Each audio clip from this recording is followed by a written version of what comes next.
गणेशजींना बुद्धी आणि समृद्धीची देवता मानले जाते. पण तुम्हाला माहित आहे का की श्री गणेशाचं देखील स्त्री अवतार आहे.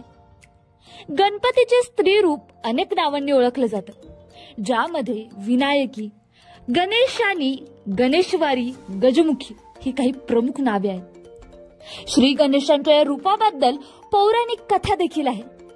आख्यायिकानुसार अंधक नावाच्या राक्षसाला माता पार्वतीला आपली पत्नी बनवायचं होतं. आपल्या पत्नीच्या सन्मानाचे रक्षण करण्यासाठी भगवान शिवांनी अयंकातून त्रिशूल पार केला. अंधकाच्या रक्ताचा एक थेंब जमिनीवर पडताच सर्वत्र नवीन आसुरी शक्ती निर्माण होऊ लागली. अंधकाराचे रक्त जमिनीवर पडल्याने अंधकाची संख्या वाढली. तेव्हा माता पार्वतींना समजलं की प्रत्येक दैवी शक्तीमध्ये दोन घटक असतात. प्रत्येक पुरुषामध्ये सामर्थ्याशिवाय स्त्री रूपामधील करुणा आणि राग या दोन्ही शक्ती असतात. यामुळे माता पार्वतींनी स्वतःचे एक रूप आणि सर्व देवतांना आवाहन केले की त्यांनी प्रत्येक देवतेच्या स्त्री शक्तीचे आवाहन करावे. त्यानंतर भगवान विष्णूच्या कृपेने भगवान शिवांनी शिवानीचे रूप धारण केले, ब्रह्मांनी ब्रह्मणी देवीचे, तसेच भगवान नारायणांनी नारायणी देवीचे रूप धारण करून अंधकाशी युद्ध केलं. परंतु प्रत्येक जण त्याला पराभूत करण्यात अयशस्वी ठरला.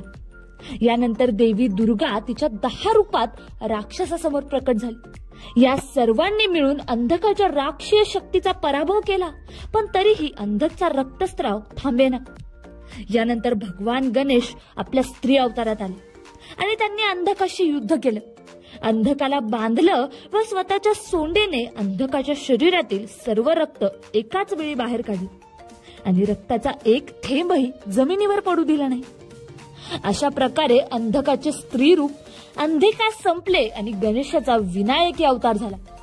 म्हणून श्री गणेशाची पूजा स्त्री रूपात केली जाते. याचे पुरावे आपल्याला बऱ्याच ठिकाणी भेटतात. राजस्थानमधील रायराह येथील विनायकी देवीची मूर्ती आहे. ही मूर्ती 5व्या शतकापेक्षा खूप पूर्वीची आहे. एवढंच नाही तर ओडिशातील हिरापूर येथील मंदिरात देवी विनायकीचे चित्रही आहे. देवी विनायकी या मंदिरात 64 योगिनींपैकी एक आहे. तामिळनाडूच्या कन्याकुमारीमध्ये असंच एक मंदिर आहे, ज्याचे नाव धनुमलायन मंदिर आहे. हे मंदिर 1300 वर्ष जुनं आहे. या मंदिरात विनायकी देवीची पूजा केली जाते.